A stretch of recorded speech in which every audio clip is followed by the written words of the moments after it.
Are you sick of being single? Are you just sick and tired of singleness, of restaurants for one, of not being able to take the Instagram selfies with your person, of not making babies, of not moving on? If that's you, this video is also for you. We're going to be talking about how to call and bring in the partner you want, the mindset shifts that you need to make to be successful. And if you watch to the end, I'm going to give you the absolute number one way to change the velocity of you attracting and getting in a relationship with the person you want. Stay tuned.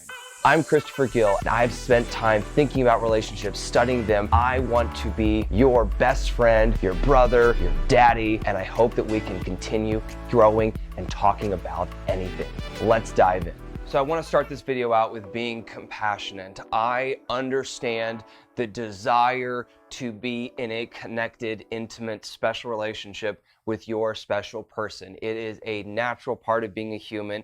It's a natural part of us wanting to move through life. It's an experience that we want to have. We want to have that sidekick, that person who builds us up, that we build them up, that you're able to have the stability, the confidence that they're coming home with you on Christmas, that you're going on the trips together, that you are living and building a life together. But we're obviously not born with our special human. At the end of the day, we really don't die with a guarantee of a special human. So singleness, being on your own, learning to love and be okay with being on your own while you're bringing in the special person you want is a very important skill to have. And an overarching principle of why this has become so magnified, so difficult, so hard to reconcile in life today is because we have placed so many demands on our one special person, right? And I make a whole video about perfect relationships and not putting too many demands on all relationships, and I'll put that right up here in this channel area for you to watch if you want to know a little bit more what I mean. But when we are putting a lot of demands on one special person and then we don't have the special person,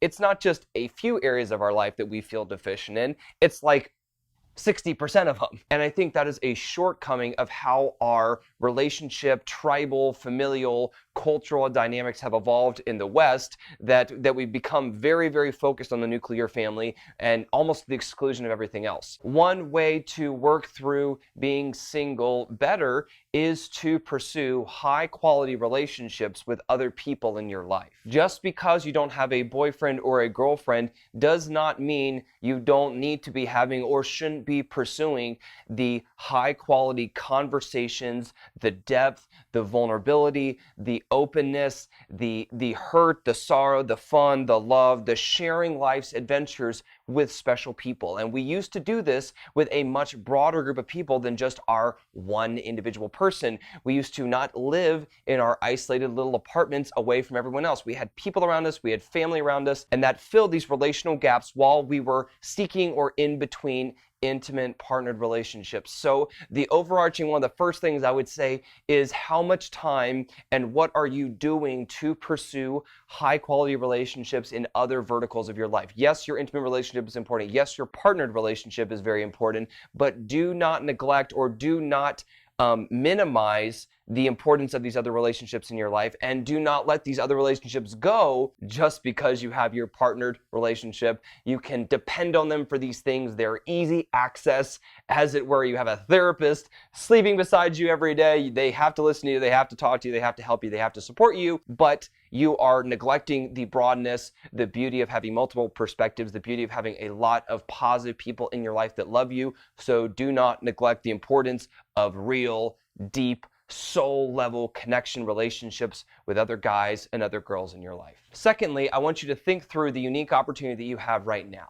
So you are living in a time without additional responsibilities. And you may be saying, Christopher, I'm sick of having no responsibilities and no one to answer to. I want to have a little more responsibility. But also remember that the grass is always to some extent greener on the other side of the hill. The likelihood for pretty much all of us is that we will spend much more time in our relationship in a coupled environment than we will in a single life environment. So realize this season most likely is not going to last for forever, and that you are being given a time that you can invest in yourself more selfishly. You can invest in learning things more selfishly. You can grow. You can start the business. You can focus on the degree. You can travel travel with unabandoned. You can experience other people. You don't have to worry about someone else and their needs and what they want. And yes, there are obviously pros and cons here, but I think of attracting what we want in the world, and we'll get to that in a minute, is focusing on the good of what we have in front of us right now and not being consumed by the negative or what we see further ahead. Living in the now, living in the present,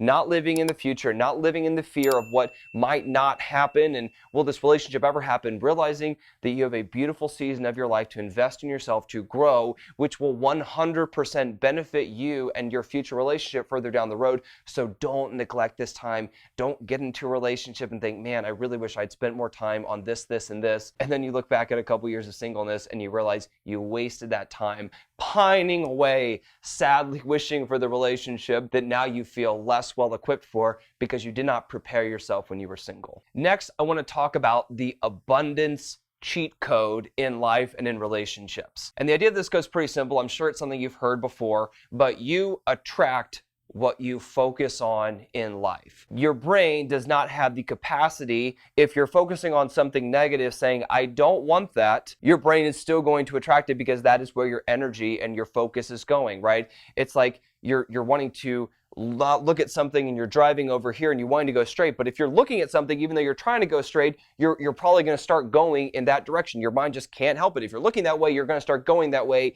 even if you want to go straight. The same is true in life and relationships. So if you are focused and consumed with the fact that, I don't have a relationship, I'm sad, I'm brought down, I'm bummed about this, that will be energetically what you put out into the world. And if you're saying, man, I'm wanting a relationship, but there's no relationships, and you're saying, man, I really want a relationship, but you're focused on there's no relationship, your mind is going to keep giving you, the universe is going to keep giving you no relationships. So the key is to focus on what you want, to ground yourself in the potential of what can be, to get excited about the potential of what can be, and to really put yourself in the state of mind of, wow, what is this relationship going to feel like? How am I going to show up in this relationship? How is my awesome, amazing partner going to show up in this relationship? What are we going to do together? How is this going to feel energetically? And living in that excited state, focusing on that and not focusing on the lack that you may be feeling like you're experiencing because you don't have a relationship. And going hand in hand with that is, what are you focusing on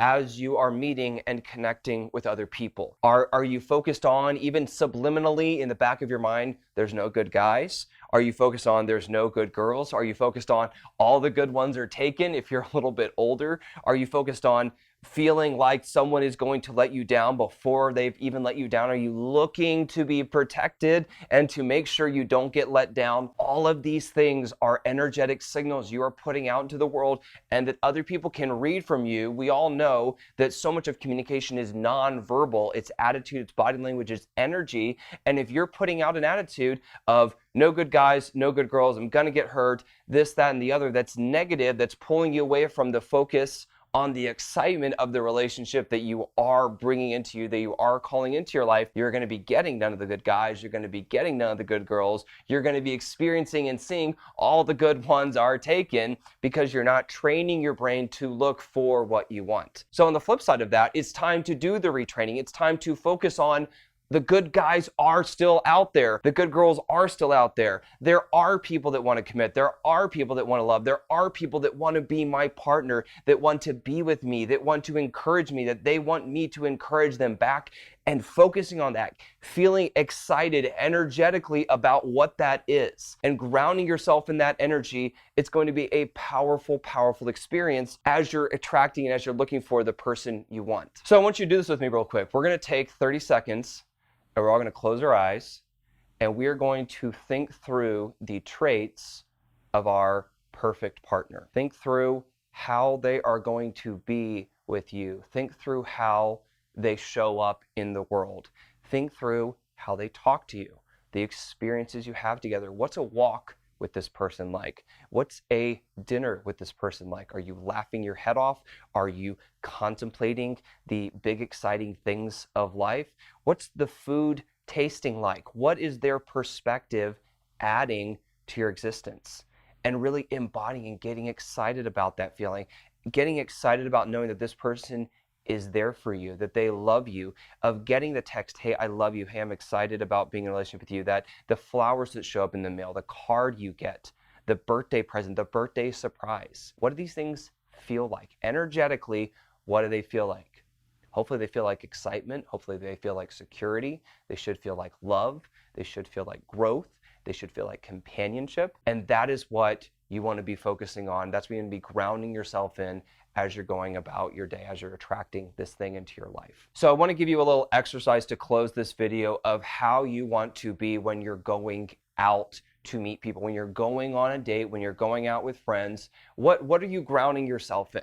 I would first say, hey, how does the me show up who is going to attract this perfect partner, right? What's the masculine sides? What's the feminine sides? How do I talk? How do I speak? How do I show up? Am I fun? Am I flirty? How fun and flirty am I? How do I present myself? Am I excited? Am I smiling? Am I energetically someone that's easy to approach, that balances excitement and openness, a little bit of mystery and intrigue? Am I grounding myself in that awesome person? That is what you need to do first for you. And after you've done that for yourself, then think through and ground yourself in what you're attracting.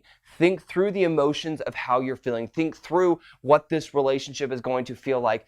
Think through expectantly looking for and being open to a partner, excited about the experience of being with a partner, and ground yourself in the who you're supposed to be, ground yourself in the partner and the excitement of the partner that you're going to attract, and then go out into the world and really be in that sense, energetically put yourself there, and then go on the date, and then go out with your friends to a concert, and then go out with your work buddies to a dinner, and putting yourself in the state of being excited about attracting, calling in, being the person you want to be that allows your partner to show up in your life is going to have a world of difference in the energy you're putting out, in the kind of people you attract, if you do attract any people, and in bringing you the relationship that you want.